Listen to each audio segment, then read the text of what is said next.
नमस्कार विद्यार्थी मित्रांनो, आपले स्वागत आहे भास्कर सर सायन्स क्लासरूम आपल्या यूट्यूब चॅनलमध्ये मित्रांनो। तर आज आपण तुमच्यासाठी घेऊन आलेलो आहे मित्रांनो, जे आपलं हेरिडिटी आणि इव्होल्यूशन चॅप्टर आहे त्याच्यामधला जो आपला 5वां लेक्चर आहे ते आज आपण या आपल्या लेक्चरमध्ये घेणार आहे। त्याच्यामध्ये आपण मागच्या काही लेक्चर्समध्ये मित्रांनो सर्व टॉपिक्स बघितले, जसे की ट्रान्सक्रिप्शन, ट्रान्सलेशन, ट्रान्सलोकेशन, त्यानंतर आपण एव्हिडन्सेस बघितले इव्होल्यूशनचे। तर आज आपण बघणार आहे मित्रांनो डार्विन्स थेअरी ऑफ इव्होल्यूशन आणि त्याचे काही ऑब्जेक्टिव्ज।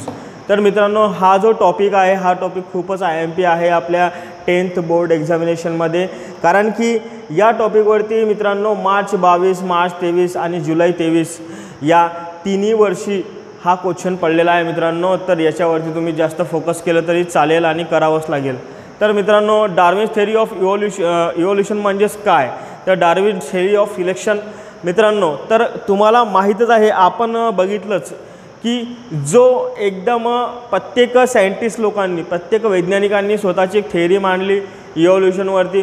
खूप साऱ्या वैज्ञानिकांनी स्वतःचे सिद्धांत मांडले की इव्होल्यूशन कशा प्रकारे होते, उत्क्रांती कशा प्रकारे घडते, निर्मिती कशी काय होते सजीवांची, ते कशा प्रकारे जगतात, हे सर्व त्यांनी सांगितलं। तर मित्रांनो त्याच्याचपैकी एक डार्विन्स म्हणून आहे सायंटिस्ट, त्याने चांगल्या प्रकारे आपल्याला सांगितलं की जो फिटेस्ट ऑर्गॅनिझम असेल, जो सर्वात सुदृढ असेल, सर्वात फिट असेल, सर्वात शक्तिशाली असेल, तोच ऑर्गॅनिझम या पृथ्वीवरती जगू शकते मित्रांनो।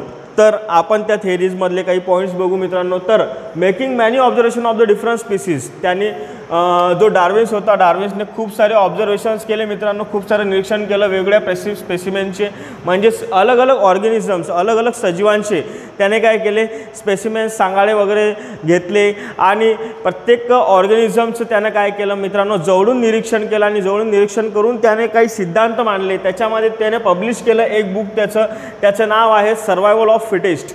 तर त्याचं एक पब्लिकेशनसुद्धा आहे मित्रांनो, सर्वायवल ऑफ फिटेस्ट म्हणजेच काय, जो सगळ्यात पॉवरफुल असेल, जो सर्वात फिट असेल तोच जगणार, या जगात तोच जगू शकणार। तर मित्रांनो तिसरा पॉईंट आहे त्याचा, all organism reproduce prolifically, therefore there is always competition of food mate etcetera.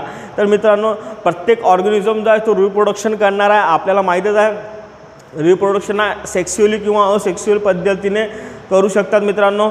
तर रिप्रोडक्शन हा प्रत्येक ऑर्गॅनिझम करणार आहे, प्रत्येक ऑर्गॅनिझममध्ये मित्रांनो त्या ठिकाणी अन्नासाठी, शेल्टरसाठी म्हणजे फूडसाठी, शेल्टरसाठी आणि मेटसाठी बरोबर कॉम्पिटिशन होणार आहेच। तर मित्रांनो फूड म्हणजेच अन्न, शेल्टर म्हणजे निवारा आणि त्याचबरोबर मेट म्हणजे सोबती साथीदार त्यांना लागणार आहे मित्रांनो, राईट। त्यानंतर only those organism survive which show the adaptation for struggle मित्रांनो। आता फक्त तोच ऑर्गॅनिझम, डार्विन्सचं म्हणणं हे पडलं मित्रांनो, डार्विन्सची थेअरीमध्ये, सिलेक्शनची थेअरीमध्ये त्याचं म्हणणं हे पडलं की तोच ऑर्गॅनिझम जगेल जो ऑर्गॅनिझम स्वतःला ॲडॅप्ट करेल, स्वतःला अनुकूलित करेल, स्वतःला बदलेल।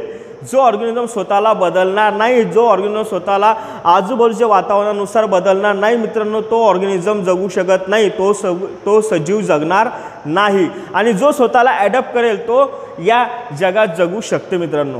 तर natural selection plays important role by selecting. आता मित्रांनो इथं दोन इम्पॉर्टंट रोल त्यांनी प्ले केले नॅचरल सिलेक्शनने डार्विन्सच्या। पहिला फर्स्ट आहे organism which are fit to live, जो ऑर्गॅनिझम एक फिट असेल तो जगेल, आणि दोज डू नॉट, आणि जो फिट नसेल मित्रांनो तो जगणार नाही, तो पेरिश होऊन जाईल। पेरिश म्हणजेच काय, संपून जाईल। तर मित्रांनो अशा खूप साऱ्या प्रजाती आहेत की त्या आज रोजी आपण बघत आहे की संपण्याच्या मार्गावर आहेत मित्रांनो। जसंच की चिता हे आपल्या इंडियामधून संपून पूर्ण विलुप्त झाले होते मित्रांनो, रेअर स्पीसीज झाली होती पूर्णपणे। आणि नंतर प्रधानमंत्री मोदीजींनी आपल्या देशामध्ये काही चिते आणले मित्रांनो, 4 मेल्स 2-3 फिमेल्स, आणि त्यांचे आज रोजी रिप्रोडक्शन होऊन मित्रांनो काही ना काही प्रमाणात ते वाढले, आपल्या अभयारण्यांमध्ये, आपल्या जंगलांमध्ये त्यांनी ते सोडलेले आहेत। त्यानंतर मित्रांनो या ठिकाणी selected sustaining the organism then perform reproduction and form the new species.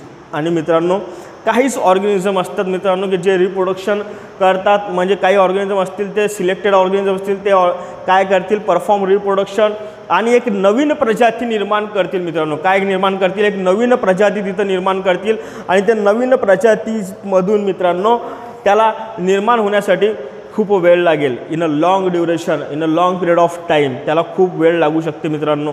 त्यानंतर ऑब्जेक्टिव्ज आपण काही बघणार आहे मित्रांनो. ऑब्जेक्टिव्ज आहे तर हा क्वेश्चन जो आहे हा 2 वेळेस विचारलेला आहे, मार्च 23 आणि जुलै 23मध्ये. Objectives of Darwin's the theory of selection अशा प्रकारचा क्वेश्चन येते मित्रांनो. तर पहिला पॉईंट मित्रांनो त्यातला there are other factors to for evolution. आणि डार्विन्सला मित्रांनो जर इव्हॉल्युशनचे काही फॅक्टर्स असतील पण त्याच्या व्यतिरिक्त सुद्धा काही घटक आहेत मित्रांनो, काही घटक होते इव्हॉल्युशनचे ते सुद्धा होते. Arrival of the useful and useless modification not explain. आणि ते जे डार्विन्सने सिलेक्शन थेअरी मांडली मित्रांनो, त्या थेअरीमध्ये त्यांनी ते जे अरायवल आहे यूजफुल, फक्त यूजफुल म्हणजे उपयोगीच मुद्दे दाखवले, युजलेस मॉडिफिकेशन्स नॉट एक्सप्लेन, त्याच्यामध्ये त्यांनी निरुपयोगी मुद्दे मांडलेले नाहीत. त्यानंतर no explanation on slow changes and abrupt change. आणि त्याचबरोबर डार्विन्स यांनी जो स्लो चेंज होत आहे, जो स्लो चेंज होऊन इव्हॉल्युशन होते मित्रांनो, त्याच्याबद्दल त्यांनी कोणत्याच प्रकारचं तिथं वक्तव्य केलेलं नाही, बोललेले नाहीत, तर मांडलेलं नाही मित्रांनो. त्याचबरोबर Darwin's did not give an explanation for the arrival of fittest. आणि डार्विन्सने कोणत्याच प्रकारचं एक्सप्लेनेशनसुद्धा दिलेलं नाही मित्रांनो की फिटेस्ट जे आहे, अरायवल ऑफ फिटेस्ट कशा प्रकारे होईल. तर मित्रांनो धन्यवाद. आपण माझा व्हिडिओ खूप आवडीने बघत आहे मित्रांनो. तर अशाच प्रकारे आपलं प्रेम माझ्यावरती बनवून ठेवा आणि माझ्या चॅनलला सबस्क्राईब आणि बेल आयकॉन दाबायला विसरू नका मित्रांनो. धन्यवाद. जय महाराष्ट्र, जय हिंद.